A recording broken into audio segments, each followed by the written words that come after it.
बिस्मिल्लाहिर्रहमानिर्रहीम। मेरा नाम रुस्तम ख़ान है और आज का जो टॉपिक है जिसको हम कवर करेंगे इस वीडियो के अंदर वो बड़ा इंपॉर्टेंट टॉपिक है और वो टॉपिक है बेसिकली बेटियों की तालीम और उनकी शादी के लिए, उनकी वेडिंग और उनकी एजुकेशन के लिए फ़ंड अरेंजमेंट करना।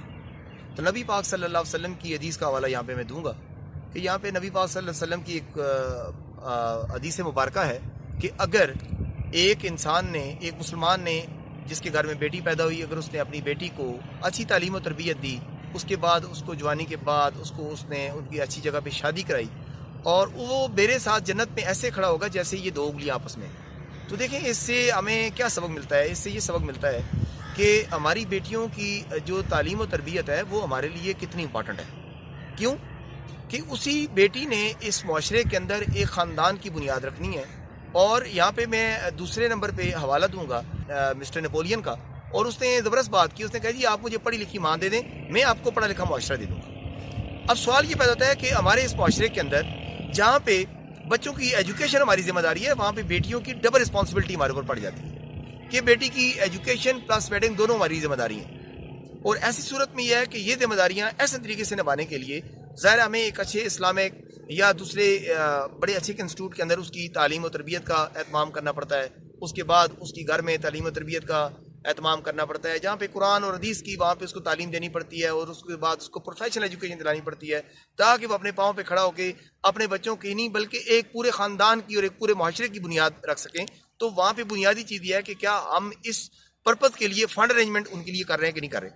लेकिन बहुत सारे माशरे के अंदर हमें ये देखने को मिलता है कि बेटी की जब शादी का टाइम आ जाता है तो उस वक्त हम कर्ज मांग रहे होते हैं और बड़े परेशान होते हैं कि जी बेटी की शादी के लिए अब डेटें और ये दिन रख लिए हैं, और उसके बाद एजुकेशन भी ऐसी उनकी अरेंजमेंट के साथ नहीं होती, लेकिन उनकी शादी के लिए भी फंड अरेंजमेंट जो है ना उस पर हमारा मसला। अब सवाल ये पैदा है कि यही बेटी हमारे घर जब पैदा हुई तो हम उसको शुरू से देख रहे हैं कि भाई अभी इसकी इतनी एज हो गई है, ये हमारी जिम्मेदारी है, इसकी तालीम भी और इसकी वेडिंग भी हमारी जिम्मेदारी है। तो ऐसी सूरत में सवाल ये पैदा है कि ये फंड अरेंजमेंट कहाँ से किया जाए। जहाँ बहुत सारे एवेन्यू हैं, वहाँ पे प्रॉपर्टी है, उसके बाद बैंक्स हैं, उसके बाद इंश्योरेंस कंपनीज हैं, उसके बाद तकाफुल मीन के इस्लामिक इंश्योरेंस कंपनी है। तो इनके प्लेटफॉर्म को आप यूज़ कर सकते हैं। अब सवाल ये होता है कि प्रॉपर्टी के अंदर आप इन्वेस्ट करें तो आपको लमसम एक बहुत है ह्यूज अमाउंट चाहिए इन्वेस्टमेंट के लिए। आप थोड़ी इन्वेस्टमेंट के साथ इस प्लान को कैरी नहीं कर सकते। अब दूसरे नंबर पर बैंक्स आते हैं। बैंक्स के अंदर आप डेफिनेटली अगर आप इन्वेस्ट करते हैं तो बैंक्स आपको प्रॉफिट तो देते हैं लेकिन आपको तहफ़्फ़ुज़ नहीं देते, आप उसको प्लान की कंटिन्यूशन को गारंटी नहीं करते।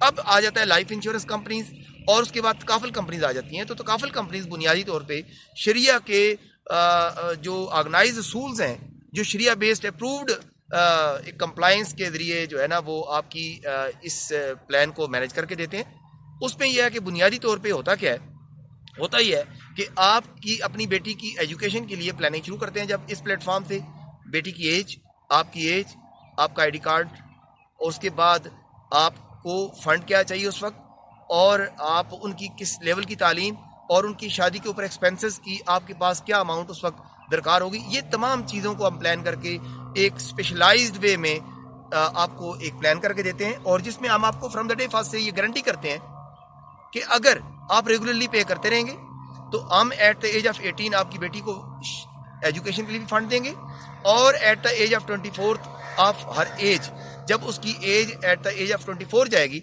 जिस वक्त वो हायर एजुकेशन हासिल कर लेगी, तो उसकी वेडिंग के लिए भी फंड अरेंजमेंट कर देंगे। तो आप अपनी ये जिम्मेदारी, ये लाइबिलिटी ट्रांसफ़र कर देते हैं एक तकाफुल इंश्योरेंस कंपनी जो होती है, इस्लामिक इंश्योरेंस कंपनी जो होती है, तकाफुल बेस्ड इंश्योरेंस कंपनी जो होती हैं, उनके ऊपर आप ये जिम्मेदारी ट्रांसफ़र कर देते हैं। अब होता क्या है, आप रेगुलरली पे करते रहते हैं। आप जिस तरह बाकी मामलात ज़िंदगी के मैनेजमेंट के लिए कोई ना कोई एक स्पेशल प्लेटफॉर्म देखते हैं, आप कंसल्टेंसी लेते हैं लॉ के हवाले से तो लॉयर के पास जाते हैं, अगर आप मेडिकल पॉइंट ऑफ व्यू से आप कंसल्टेंसी लेते हैं तो ऐसी सूरत में यह है कि आप एक डॉक्टर के पास जाते हैं, अगर आप अपनी इन्वेस्टमेंट पोर्टफोलियो के लिए तो एक फंड मैनेजर के पास जाते हैं। इसी तरह आप बाकी अपने ड्रेसेज और बाकी ग्रॉसरी के लिए भी आप एक स्पेसिफिक स्टोर्स के ऊपर या बाकी उस प्लेटफॉर्म को चूज़ करते हैं। इसी तरह ये जो तकाफुल कंपनीज हैं ये बुनियादी तौर पे आपको एक स्पेसिफिक प्लेटफॉर्म प्रोवाइड करती हैं कि आप अपनी बेटी की एजुकेशन और वेडिंग के लिए प्लानिंग इस प्लेटफॉर्म से करें। अब ये क्या करते हैं कि फ्रॉम द डे फर्स्ट से जिस वक्त से आप इनके पॉलिसी होल्डर बनते हैं, आप इनके पॉलिसी के मेंबरशिप ले लेते हैं, तो ऐसी सूरत में यह है कि आप रेगुलरली एनुअल बेसिस के ऊपर एक अमाउंट इनको सर्टेन अमाउंट पे करते हैं, जो कि बहुत नॉमिनल अमाउंट होती है, इतनी ज़्यादा अमाउंट नहीं होती। ये डिपेंड करता है कि आपको फंड कितना चाहिए। और सेकेंडली है कि अगर खुदा न खास्ते इस दौरान आपके साथ कोई मिसहैप हो जाए, इंसान की ज़िंदगी के साथ जहाँ पे बहुत सारे मामलात हैं, वहाँ पे ख़तरात भी हैं, तो अगर ऐसी ख़तरात जिसमें खुदा न खास्ता डेथ एंड डिसेबिलिटी हो जाए, तो ऐसी सूरत में आपकी ये जिम्मेदारी और कौन पूरी करेगा आपके बाद? क्या आपका माशरा, आपका ख़ानदान, आपकी फैमिली के बाकी लोग आपकी बेटी की एजुकेशन और वेडिंग की जिम्मेदारी को कबूल करेंगे? क्या वो अपने बच्चों के एजुकेशन की सेक्रीफाइसेस करके आपकी बेटी के लिए एजुकेशन और मैरिज के लिए फंड अरेंजमेंट करेंगे? कोई नहीं करेगा। ये आपकी जिम्मेदारी है, आपने प्लान करना है। आज आपके पास टाइम है, कल आपके पास टाइम नहीं होगा। कल अगर खुदा न खास्ता कोई मिसहैप हो जाता है, तो ये जिम्मेदारी आप अधूरी छोड़ के चले जाएंगे। और क्या इसके लिए फिर आप किसको मुर्द इल्ज़ाम ठहराएंगे कि अगर आपकी ये जिम्मेदारी पूरी नहीं हो सकती? तो ऐसी सूरत में यह है कि खुदा न खास्ता अगर आपके साथ मिसहैप होता है और आप इन तकाफुल कंपनीज के प्लेटफॉर्म से ये प्लान परचेज करते हैं, तो जिस वक्त आपके साथ खुदा न खास्ता अल्लाह ना करे कोई मिसहैप हो, जब कोई मिसहैप होता है, तो फ्यूचर की सारी इंस्टॉलमेंट वो तकाफुल कंपनी पे करती है और एट द एंड आपकी बेटी को एजुकेशन और वेडिंग के लिए लमसा फंड भी देती है। और साथ तीसरे नंबर पे यह है कि आपकी बेटी की एजुकेशन और इस वक्त जो कंटिन्यू है उसके लिए करंट स्कूलिंग की फीस वगैरह भी पे करती है और इस प्लान को कंटिन्यू भी करती है। तो आपको ये पीस ऑफ माइंड मिलता है कि खुदा न खास्ता अगर मेरे साथ कोई मिसहैप हो जाए, तो मेरी बेटी की एजुकेशन प्लस वेडिंग दोनों जो मेरी जिम्मेदारी हैं, वो मैंने एक स्पेशलाइज्ड प्लेटफॉर्म से उसके लिए एक अरेंजमेंट कर दिया है। आप हमारे साथ भी रब्ता कर सकते हैं। हमारा कॉन्टैक्ट नंबर, हमारा ईमेल एड्रेस इस वीडियो के नीचे लिंक पे मौजूद है। और इसके अलावा अगर आप कोई कमेंट्स करना चाहें, आप कोई क्वेश्चन क्वेरीज आपकी हों, आप इसको भी क्लियर कर सकते हैं। मुझे उम्मीद है कि आपकी को हमारी ये वीडियो आप पसंद आएगी और मैं आपसे रिक्वेस्ट करता हूँ कि इसको आप बाकी लोगों के साथ भी शेयर करें, ताकि आप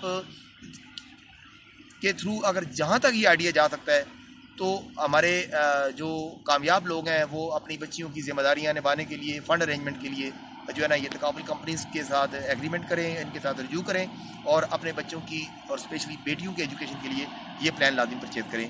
आपका वीडियो देखने का बहुत बहुत शुक्रिया। Thank you.